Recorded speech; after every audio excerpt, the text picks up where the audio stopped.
Dear students, let's continue with the conditional sentences third type. Yesterday, I have completed type 1 and type 2. Today, we are going to discuss third type conditional sentences. Now, this third type conditional sentences are hypothetical conditions, and it can be framed keeping in mind that the sentence must begin with if, the tense need to be past perfect, and the perfect conditional form of verb has to be used in the main clause of the sentence. Now let's take up an example. If I had worked harder at school, I would have got a better job. Now this sentence is a complex sentence, and you can see that it can be divided into two clauses.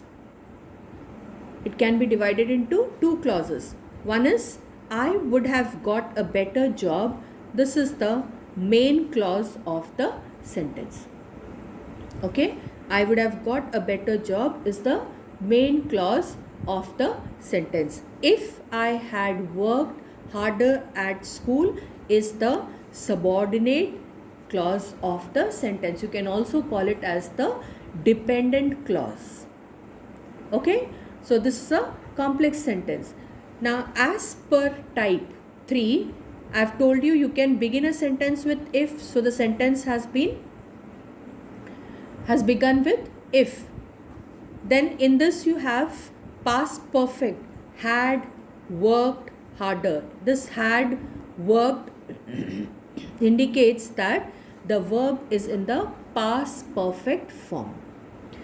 Then I have told you in the main clause you can use perfect conditional form of the verb. So would have got is a perfect, would have got is the perfect conditional form of the verb used in the main clause.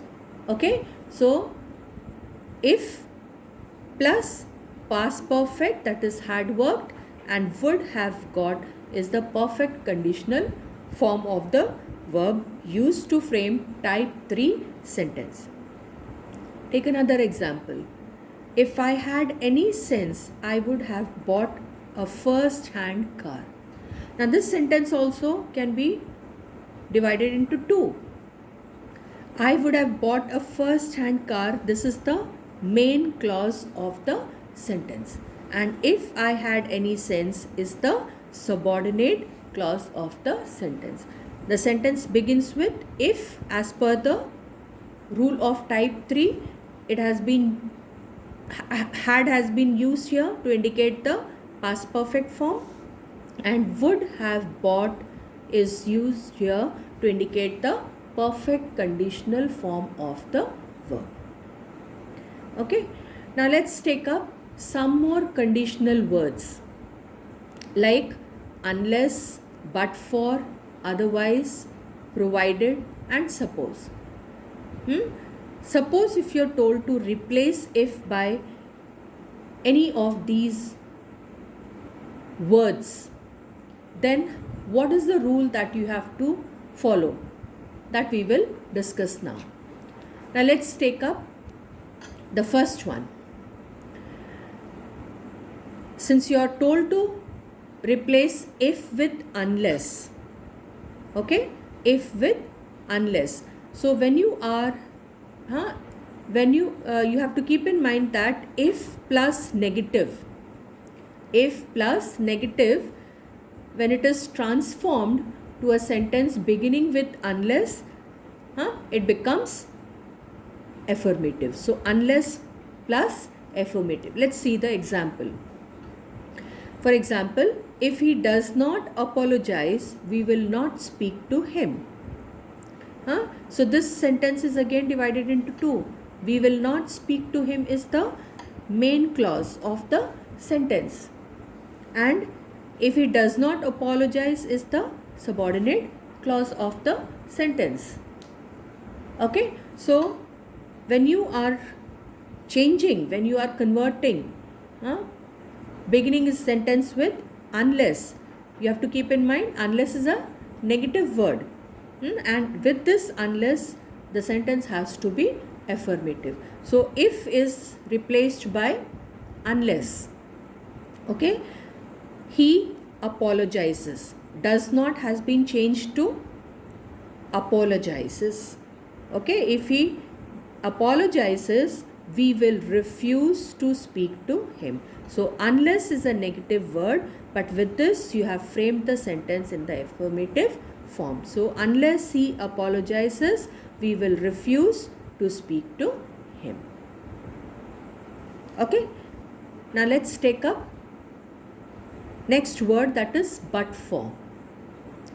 But for means if it were not for, or if it hadn't been for. Okay, hadn't been for. Let's take the example. If it were not for his help, I would have suffered. Now this sentence is again divided into two. One is the main clause and one is the subordinate clause. So main clause is I would have suffered. This is the main clause of the sentence. And if it were not for his help, this is the subordinate clause of the sentence. Okay, now when you are replacing if with the word but for, the sentence is then converted into but for his help, I would have suffered. Okay, so but for his help, I would have suffered. Is that clear? It means if it were not, or if he hadn't, if it were not for, or if it hadn't been for. This is the meaning of but for. Okay, so meaning of both the sentence is the same. Clear? Next word is otherwise. Now otherwise means if it doesn't happen. If it doesn't happen, or if it did not happen, or if it hadn't happened. Now let's take the example. If you don't work hard, you won't succeed. And you have to frame a sentence using otherwise. So when you change a sentence using otherwise, then the sentence will be work hard, otherwise you won't succeed. Work hard, otherwise you won't succeed. So you can see the meaning of both the sentence is the same. Provided that means with permission. Okay, with permission. So take an example. If you finish your work, you can have an off tomorrow. And this sentence also has two clauses. You can have an off tomorrow. This is the main clause of the sentence. And if you finish your work, this is the subordinate clause of the sentence. Okay, so you are told to replace if by provided that.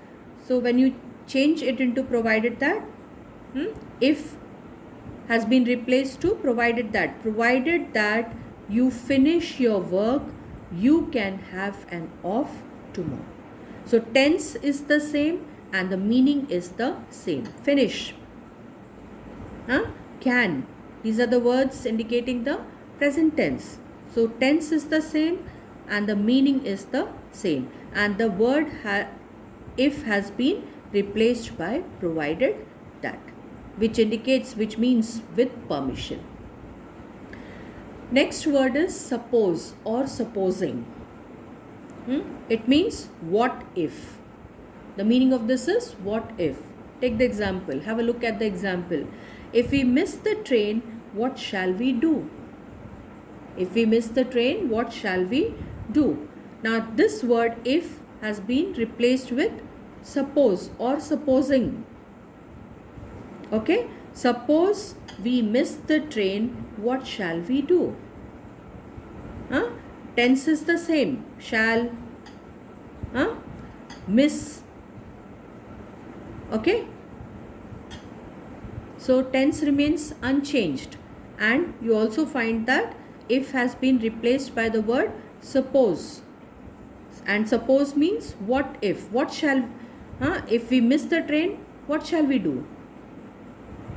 The meaning of these two sentences remain unchanged. So you have to keep in mind that in case of any